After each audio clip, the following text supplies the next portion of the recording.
Hello friends. In last part we studied the biography of Dr. Kent.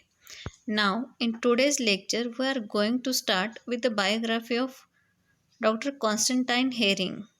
He was the most important pioneer in homeopathy. He was called as the father of homeopathy in America, and his most important contribution to homeopathy is Hering's law of cure, that is, reactions to the similar remedy in the human body occur in a definite directions. Such reactions ultimately lead to cure. After long observation and keen examination of thousands of patients with his clinical mind, Dr. Hering first introduced the law of direction of symptoms, that is called as a law of cure, that is from within outward, from more important organ to less important organ, from above downward, and in the reverse order of their appearance, the first to appear being last to disappear. This was the most important law that is put forth by Dr. Constantine Hering, as it works while we are practicing the homeopathy. Now we will see what is the biography of Dr. Hering, that is about his introductory part, then how he converted towards homeopathy, and what are the contributions of Dr. Hering towards the homeopathy. Started with the introductory part. In this, name is Dr. Constantine J. Hering.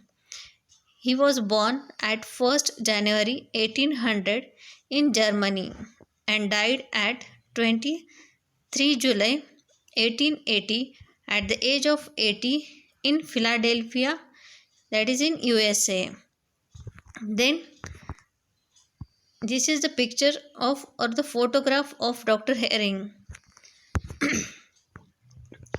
Now something about the family of Dr. Hering, that is parents name, that is Carl Golden Hering, then mother's name, that is Christina Frederick.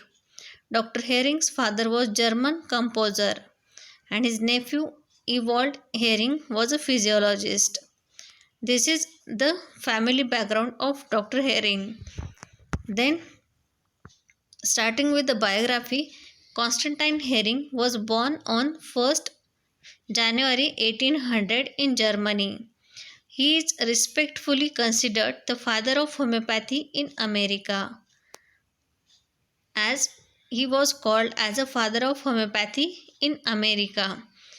Father of homeopathy, Dr. Hahnemann, but the father of homeopathy in America called as a Hering. While attending Leipzig University in Germany, Hering was the student assistant of Dr. Heinrich Robbie, who had been asked to write a book to disprove the legitimacy of homeopathy. The doctor forced him to refer the project and Dr. Hering accepted the assignment. Hering studied the writings and the teachings of Samuel Hahnemann, known as the founder of homeopathy, and expanded his research by conducting experiments and repeated provings. Then Hering had a change of heart when he received successful homeopathic treatment for a wound that had seriously infected. After this experience, he decided to quit his job and leave the university. Hering went on to become highly influenced in expansion of homeopathic studies, and he is known for making many great contributions, including observations of the healing process known as Hering's law of cure. In this, Dr. Hering was a doctor, that is, he was born at in Saxony on 1st January at 1800. At the age of 17, he became interested in medicine and joined the University of Leipzig, where he became the favorite pupil of Dr. Heinrich Robbie, an eminent surgeon, as he took his education in medicine field, and he joined the University of Leipzig, where he became the favorite pupil of Dr. Heinrich Robbie, who was an eminent surgeon. Robbie was critic of Hahnemann and like other physicians used to ridicule Hahnemann and homeopathy, as Dr. Robbie was against homeopathy and he always want to critic to homeopathy and Dr. Hahnemann. Then this is the incident that happens in the life of Dr. Herring that converted his life towards homeopathy. That is the what are the conversions of Dr. Herring that converted him towards homeopathy. In this, there occurs two main incidents in his life that converted him to homeopathy. That is, first incident is about that is the assistant or the student of Dr. Heinrich Robbie, and second incident about the cut off his finger during the surgery. So these are the two incident. In this first incident is in 1870 he attended the surgical academy of Dresden for 3 years, and from 1820 he studied medicine at Leipzig University, and at Leipzig, while at Leipzig he was the student assistant of Dr. Heinrich Robbie. Dr. Robbie was critic and like other physicians who ridiculed homeopathy and Hahnemann. That is, Dr. Robbie was against the homeopathy and he always critic to homeopathy and Hahnemann. In 1821, C. Gratner, the founder of a publishing house in Leipzig, wanted a book written against homeopathy, a book which would quite finish the system. That is, in 1821, that is C. Baumgartner, the founder of a publishing house, wanted to written a book against homeopathy, a book which would quite finish the system. And for this, he selected Dr. Robbie. That is, Robbie asked to write it, but he declined and recommended his young assistant Herring. That is, this was the responsibility of Dr. Robbie, but he declined that responsibility and recommended his young assistant, that is Dr. Herring. Dr. Herring set about the work and nearly finished it in the winter of 1822. But going through Hahnemann's work, he came across the famous quotation, "Not a beanie for my reviewers," in the preface to third volume of Materia Medica Pura.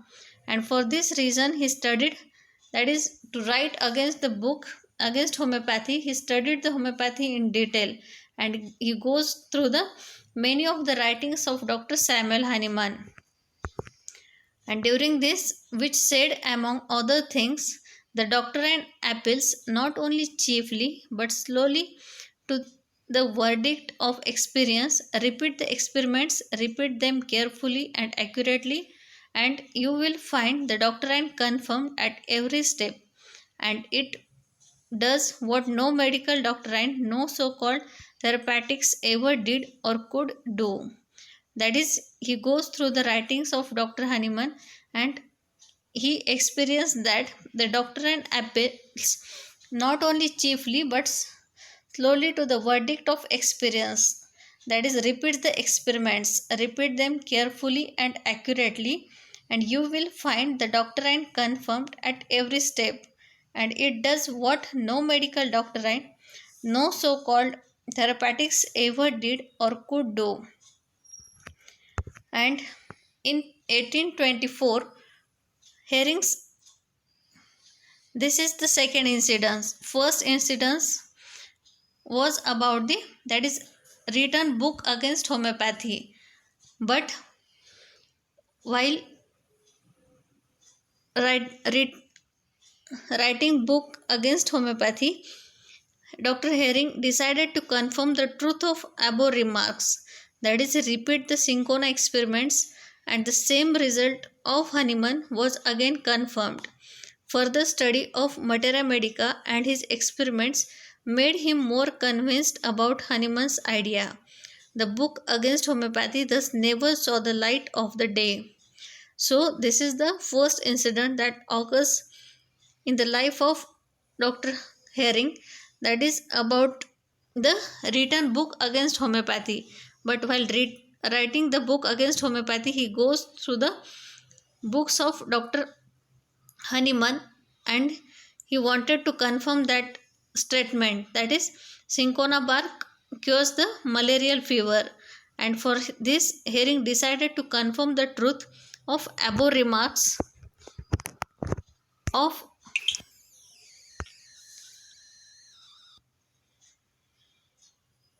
he repeat the Synchron experiment, and the same result of Hahnemann was again confirmed.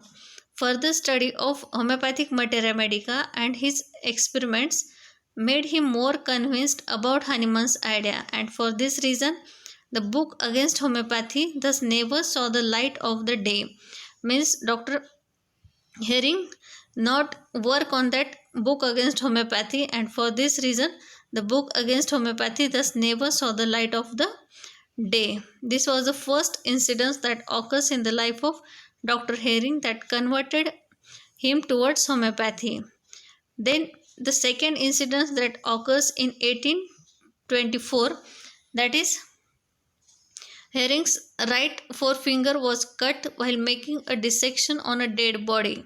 The wound rapidly became gangrenous. In those days, such wounds were mostly fatal, but the medicines had no effect. Luckily, for Herring and for homeopathy, a disciple of Hahnemann named Kumer asked him to take homeopathic treatment and gave him arsenicum album. After a few doses, he felt better and the gangrene healed completely. Herring was surprised, and his interest in homeopathy knew no bounds. That is, this is the second incident that occurs in the life of Dr. Herring. That is, in 1824, that incident occurred which had made the effect of unshakable faith in homeopathy on Herring. That is, the forefinger of his right hand was cut while making a dissection on a dead body. The wound rapidly became gangrenous. The routine orthodox medical treatment had no effect. The Kumer, the disciple of Hahnemann, that is, persuaded him to take homeopathic treatment and gave him arsenicum album. After a few doses, he feels better and the gangrene was cured completely. Herring was surprised and became greatly interested in homeopathy. This was the second incident that converted Dr. Herring towards homeopathy. Then Herring decided to accept the challenge. The first step was to repeat the Synchron experiment. The result was what Hahnemann had predicted. Herring began to see the truth in homeopathy. Further study of homeopathic materia medica convinced him about Hahnemann's conclusion. So the book against homeopathy thus never saw the light of the day. That is, instead of writing the negative review, he immediately quit the job and left the university. Then Herring received the degree of MD from the University of Wurzburg.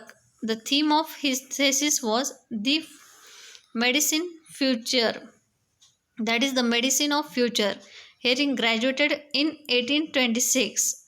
In his doctoral thesis titled the Medicina Futura, Herring declared himself to be a homeopath. And after these two incidents, Dr. Herring left the Leipzig University and he joined that is, he received the degree of MD from the University of Wurzburg. The theme of his thesis was the medicine of the future, and he declared as to be a homeopath. Then, what are the contributions of Dr. Herring? In contributions of Dr. Herring, we are going to see the main contributions as a concise view of the rise and the progress of homeopathic medicine. In 1833, that is written the book, that is the a concise view of the rise and the progress of homeopathic medicine. Then the next contribution of Dr. Herring was The homeopathic domestic physician was first published in two parts in 1835 and in 1838. That is, the homeopathic domestic physician was published in two parts. The first part in 1835 and second part in 1838. Then the guiding symptoms of our Materia Medica, that is of 10 volumes, that is published from 1879 to 1891. This is one of the most contribution of Dr. Herring, that is the guiding symptoms of Materia Medica in 10 volumes, that is from 1879 to 1891. Then the next contribution of Dr. Herring was he was the chief editor of North American Homeopathic Journal, the Homeopathic News, and the American Journal of Homeopathic Materia Medica. That is, he was the chief editor of North American Homeopathic Journal, the Homeopathic News, the American Journal of Homeopathic Materia Medica. He wrote many of the articles in that journals. Then the main contributions of Dr. Herring, that is proving of different drugs. He proved number of drugs in homeopathy. That is, he proved about 72 drugs in homeopathy, out of which the following are the important ones. That is, the lachesis, cantharis, colchicum, iodum, mesericum, sabadilla, sabina, sorinum, nux moscata, crotalus, apis, hydrophobium, phytoleca, platina, glonine, gelsemium, calmia, ferramate, fluoric acid, phosphoric acid. These are the number of drugs that Dr. Herring proved. In this, he proved near about 72 drugs. In this, the main drugs are, that is lachesis cantharis. Lachesis is his most important proving of lachesis. That is Surukoku snake poison. That is, he proved this medicine on taking poison himself. That is the most important proving of Dr. Herring. That is proving of lachesis. So these are the different medicine which he proved on healthy human beings. Then the next most important contribution of Dr. Herring was, that is the Herring's law of cure. In this, according to one of Herring's law, a person's symptoms will appear and disappear in the reverse order of their appearance on the body. In this was the most important proving of Dr. Herring, that is Herring's law of cure. According to one of Herring's law, a person's symptoms will appear and disappear in the reverse order of their appearance upon the body. Means first the symptom comes, that will go last. Thus, a patient might re-experience symptoms during the healing process. This is the law regarding what are the sequences of symptoms that will appear while giving the homeopathic treatment. In this, he prescribed or described very well about the journey of symptoms, that is from above downward, from within outward, in the reverse order of their appearance, and from the most important organ to the less important organ. And accordingly, we will experience or we will prognose about the homeopathic treatment. In this, thus a patient might re-experience symptoms during the healing process. In this, another observation was that the body heals from top to bottom, from more vital organs to less vital organs. So these are the main points, that is regarding the Herring's law of cure, that is from above downward, from within outward, from more important organ to less important organ, and in the reverse order of their appearance. In this, he described this pattern in the form of three basic laws which homeopath can use to recognize that healing is occurring. That is, the homeopath can recognize that healing process is occurring in the body, and it is very good indication that our remedy is acting or acting in the correct way or not. And for this reason, this is the most important law in the homeopathy. In this first, that is according to the first Hering law, healing process from the deepest part of organism, that is the mental and emotional levels and the vital organs, to the external parts such as skin and extremities, means the first, that is from within outward, means the medicine must act in this way that the symptoms goes from within outward, that is first the symptoms of vital organs disappear, and after that the symptoms of the external organs, that is of skin and extremities, can disappear. So this is the sequences of symptoms that will disappear, means first there must be disappearance of the vital organs symptoms, and then afterwards there is disappearance of the less important organs, that is the first. Then in this the Hering's second law state that as healing progresses, symptoms appear and disappear in the reverse order of their original chronological order of appearance. Homeopaths have consistently observed that their patients re-experience symptoms from past conditions, means that is the symptom must go in the reverse order of their appearance, means 2 years back the patient having some symptoms, and after this 1 year back some symptom. In this case there must be appearance or disappearance of the symptom in the reverse order, that is first the symptoms of 1 year disappear, and after this the symptoms of 2 years back disappears. So this is the in the reverse order of their appearance. And the third one, that is according to the Hering's third law, healing progresses from the upper to the lower parts of the body, means there must be a disappearance of symptoms of upper part of body, and after this there must be a disappearance of the lower parts of the body. So this is the Hering's law of cure, that is from above downward, from within outward, and from more important organ to less important organ. In this first law we consider as when a correct homeopathic medicine has been administered, it is seen that the symptoms will disappear from within outward, that is from the internal to the external parts, that is from the innermost to the outermost part of the body, that is from innermost to outermost part of the body. In this we take example as one of the best example is the rheumatic fever manifestation. In this is the case where the joints of extremities are first attacked, next the joints of nearer the body, and then the heart is involved.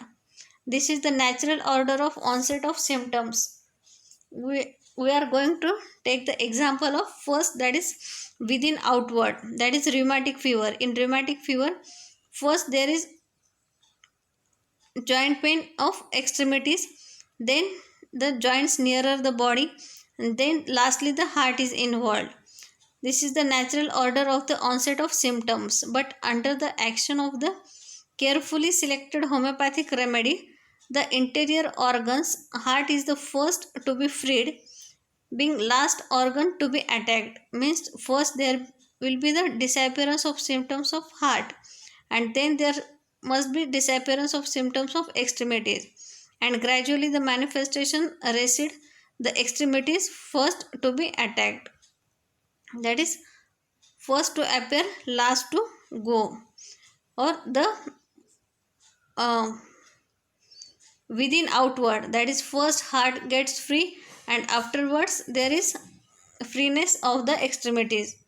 Then in cases where the asthma develops due to suppression of skin disease, then the asthma will be relieved at first and the skin disease will reappear if suitable homeopathic remedy is applied. Here the well selected homeopathic medicine will compel the suppressed internal disease to come out on the external parts. Otherwise cure is not possible. So this is first law of Dr. Hering, that is the symptom must go from within outward, that is most important organ to the least important organ, or from the innermost to the outermost. Then the next is from more important organ to less important organ, or we may call it as a, that is the in the reverse order of their appearance. The disease usually proceeds from the less important organ to more important organs in its natural progress.